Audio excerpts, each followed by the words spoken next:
আমি কিন্তু এইবার সংসদটাকে এনজয় করতেছি। সত্যি কথা বলতে কি, যে যাই বলো, আমি কিন্তু এনজয় করি। আগের তো আমি দেখতামও না 14, 18 এবং 24। তো ওগুলোকে কি সংসদ বলবেন আপনি? সংসদে যে আলোচনা হতে পারে, পরস্পরের সঙ্গে কথা হতে পারে, সেটা তো আমরা অনেক বছর পরে আজ এবার দেখলাম। একটিতে পেরেক মারলে অন্যটা চলবে না, মানে এই সংসদে আসলে কে কাকে বেশি পেরেক মারছে বলে মনে করেন? শুনেন, সংসদের আসলে চেহারাটা কি হওয়া উচিত, তার কোনো খুব সুন্দর কোনো এক্সাম্পল কি আমাদের সামনে আছে? কারণ আমরা তো 2014 থেকে 2024 পর্যন্ত 3টা সংসদ পেয়েছি, তাই না? 14, 18 এবং 24। তো ওগুলোকে কি সংসদ বলবেন আপনি? ওখানে কি আলোচনা হতো? আওয়ামী লীগের সঙ্গে জামাতে জাতীয় পার্টি ছিল, কি আলোচনা হতো? ওটা কোনো সংসদ ছিল? তো আপনি যদি সেগুলোর সঙ্গে চিন্তা করেন, এর আগে যেটা 2009, ওটা তো বিএনপি বয়কটই করছে ম্যাক্সিমাম টাইম। এর আগে যেটা ছিল 2001-এর সংসদ, ওটা তো আওয়ামী লীগ বয়কট করছে নিয়মিত। তো একদলই তো থাকতো সবসময়। সংসদে যে আলোচনা হতে পারে, পরস্পরের সঙ্গে কথা হতে পারে, সেটা তো আমরা অনেক বছর পরে আজ এবার দেখলাম। এরপরে তো আপনি এর আগেটা হলো 1996। 1996 মানে কি? আজকাল থেকে 30 বছর আগের কথা ভাই। তো 30 বছর আগের সংসদ কী ছিল, ওই উদাহরণ তো দিয়ে লাভ নাই এখন। কিন্তু সেইভাবে যদি আপনি বিচার করেন যে আমাদের এই সংসদ এখন যেভাবে চলছে, যেরকম আলোচনা হচ্ছে, পরস্পরকে হয়তো ব্যক্তিগতভাবে আক্রমণ অনেকে করছে, হয়তো বাজেটের বাইরে আলোচনা হচ্ছে, এটা তো হতেই পারে। আপনি ওখানে বসে আমাকে প্রশ্ন করছেন, আপনি যে প্রশ্ন করছেন আমি হু ওই যে পরীক্ষার সংক্ষিপ্ত উত্তরের মতো লিখি না তো, এদিক সেদিক একটু যাই।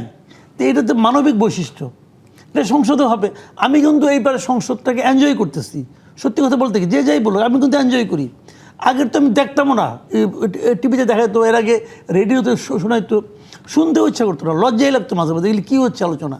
সেই তুলনায় এবারে সংসদে আলোচনা, পরস্পরের প্রতি যে প্রতি আক্রমণ যেগুলি হচ্ছে, স্পিকারের বিভিন্ন রকম বক্তব্য, আমি কিন্তু এনজয় করি। নগদ নিয়ে এলো হার না মানা হার অফার। সর্বনিম্ন 10,000 টাকা রেমিটেন্স নগদে পাঠালে থাকছে স্বর্ণের হার জেতার সুযোগ। আমার কাছে কিন্তু অত খারাপ লাগে না। প্রাণবন্ত হচ্ছে ঠিকই, কিন্তু মানে যারা আসলে বিশ্লেষক আছেন তারা অনেকেই বলার চেষ্টা করছেন যে এইবারের সংসদে বিশেষ করে যে বাজেটের যে আলোচনাটি এখন চলছে, সেই আলোচনায় মূল বিষয়টিকে ছাড়িয়ে গিয়ে ধান ভান্তে শিবের গীত গাওয়া হচ্ছে অনেক বেশি। এটা না সংসদে সবসময় হয়। অনেক আগে আমি 91-এর সংসদ যেটা ছিল, 91, 96, তখন আমি নিজে ফিজিক্যালি সংসদ কভার করতাম, সাংবাদিক ছিলাম তখন, তো আমি এগুলি যাইতাম। তো সেখানে ওই সংসদগুলি ভালো ছিল, বেশ মানে প্রাণবন্তই ছিল ওই সংসদগুলো। সেখানেও কিন্তু এই সময় আলোচনা হতো, হাস্যরস হতো কিন্তু কাজেই অনেক মানে এগুলো তো হবেই। এবং আমি মনে করি এবারে শোনেন, আমি সংসদের যে খুব মানে আপনার যা হচ্ছে এর চেয়ে ভালো সম্ভব না, অমুক না তমুক না, আমি কিন্তু তা বলছি না। দেখেন, এই সংসদের আমার তো মনে হয় অ্যাবাভ 70% সংসদ সদস্য প্রথমবারের মতো হয়েছেন আমার ধারণা, অন্তত 60% তো হবেই, একদম ফার্স্ট টাইম হয়েছেন। তো তারা কি সংসদীয় রীতিনীতি শিখে আসছেন নাকি, পরীক্ষা দিয়ে পাশ করে আসছেন? তা তো না। এখানে এসে ভুল করতে করতে শিখবেন। এখানে আমি কোনো অন্যায় দেখি না কিন্তু।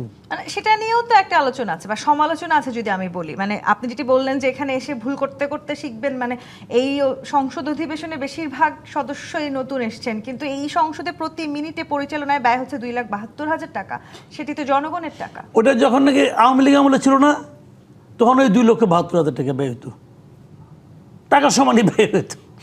কাজেই এটা নিয়ে অত আতঙ্কিত হওয়ার কিছু নাই।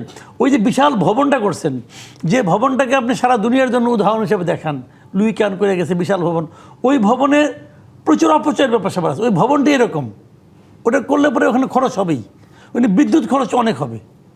এটা খুব একটা অস্বাভাবিক কিছু না কিন্তু। ওটা মেনটেনেন্স খরচ, বিদ্যুৎ খরচ, এগুলি সব মিলে এই খরচটা এমনিই হবে।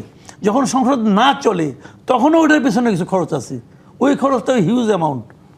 কারণ ভবন আপনি করছেন, খরচটুকু হাতি পারলে হাতির খোরাক দিবেন না আপনি, দিবেন। শুনেন, সবচেয়ে বড় কথা হলো নিয়ত। যারা এখানে আছেন তাদের নিয়তটা কি? নিয়তে বরকত। নিয়তটা যদি ঠিক থাকে তাহলে ভাই আপনি সুফল পাবেন। এবং হয়তো ভুলভ্রান্তি হচ্ছে এখনও, আমরা অনেক কিছু পাবো না। আমরা যারা সাধারণ মানুষ আছি, আমরা সংসদের কাছে অনেক কিছু চাই, আমরা সরকারের কাছে অনেক কিছু চাই। আমরা এটাও চাই যে দেখেন আপনার অনেক সময় দেখবো, আমরা এমনও চাই আজকে খুব ঝড় বৃষ্টি হলো, হ্যাঁ বিএনপিতে ভোট দিলাম তাও ঝড় বৃষ্টি হয়। এটাও কিন্তু অনেকে ঘরে বউর লেগে ঝগড়া হয়, ওটা নিয়ে আলাপ করে, হ্যাঁ বিএনপিকে দিলাম, ঝগড়া তো আগের মতোই হচ্ছে। বলতে পারেন আপনি, কোনো সমস্যা নাই, কিন্তু সরকার তো সব দেবে না আপনাকে। তারপরে যতটুকু দেবে আপনি যা চাবেন, অযৌক্তিক কিছু ব্যাপার স্যাপার থাকবে, সেটা নিয়ে আমি আলোচনা করি। আমি অনেক সময় বলি তো কি, দুইটা দল পাইলাম, বিএনপি এবং জামাতে ইসলাম, এই যে আমেরিকার সঙ্গে একটা চুক্তি হয়ে গেল, জামাতও কিছু কয় না, বিএনপিও কিছু কয় না। মানে এটা এই তো আমিও বলছি জায়গাটাতেই তো তার বহুবার। মানে আসলে মূল প্রশ্নটা তো যখন এগুলো কিন্তু আছে, এগুলোতে কিছু না কিছু তো থাকবে, নাহলে ওনাদেরকে আমরা বলবোটা কি? দুইজন সমস্যা আনছেন এখানে, দুইজন আবার পাশাপাশি বসছি, তারা তো একজোট হয়ে গেছে, আমি আর আপনার দুই কোণায় দুইজন আছি। তো এখন আমরা বলবোটা কি? কিছু বলবো, আর বলবো মানে এই না বাতিল করে দেবো, হ্যাঁ মানে ওনাদের নিয়ে আমাদের চলতে হবে। সংসদে